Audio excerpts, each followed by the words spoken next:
মাংসগুলোকে জলের মধ্যে ভিজিয়ে কি করছো তুমি? এটাকে স্নান করাচ্ছি।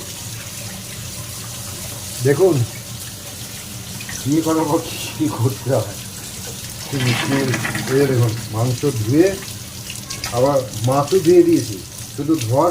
শুধু ধোয়া না, আবার বলছে বউ বলছে যে হলুদ লবণ দিয়ে তেল দিয়ে একটু মেখে দিতে হয়। যেরকম ওখানে মাছ আমি ফ্রাই করছি, এরকম কিনা করতে হয়। এই যে মাছ একটু ফ্রাই হোক, তারপর এটা আরে ওটা ভিডিওতে একটু বলতে লাগে, দেখাতে লাগে। এই যে মাংসকে আমি স্নান করাচ্ছি সুইমিং পুলে, ঠিক আছে? তো চলুন তাহলে এখন মাংস টাংস ধুয়ে তারপর একটু সকালে খাওয়া দাওয়া হবে, তারপর নেক্সট ভিডিও আবার পরে। Bye bye. এই যে আপনারাও খেতে আসবেন কিন্তু মাংস, বলে দিচ্ছি। বাই। দেখুন অবস্থা, এই যে এখন আবার শুধু ধুলে হয় না, এদিকে বইয়ের অর্ডার, শুধু ধুলে হবে না, এদিকে ম্যারিনেট করতে হবে। এটা কী কী দিয়েছে আমাদের? পেঁয়াজ, তেল, লবণ আর কী সব মশলা টশলা দিয়ে মিক্সিতে করেছে। তারপরে এই যে এটা মাখা চলছে, দেখলেন অবস্থা? দেখেছেন অবস্থা?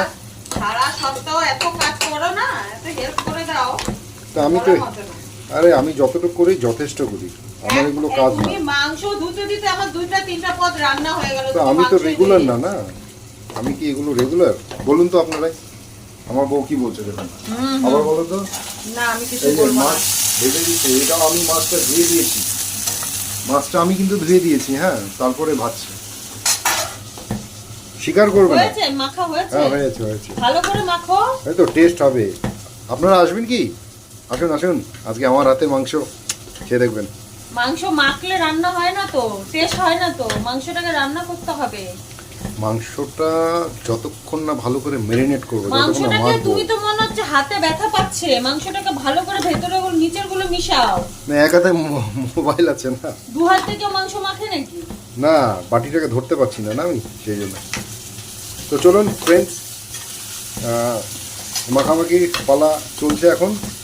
আমাদের একটু পরে ব্রেকফাস্ট হবে, তারপর ছেলের গানের ক্লাস আছে, ওখানে নিয়ে যাব। তারপর এসে মাংস দিয়ে জম্পেশ খাওয়া হবে। তো তখন আবার নেক্সট ভিডিও বানাবো। এখন ভিডিওটা এই অবধি থাকলো। Bye bye.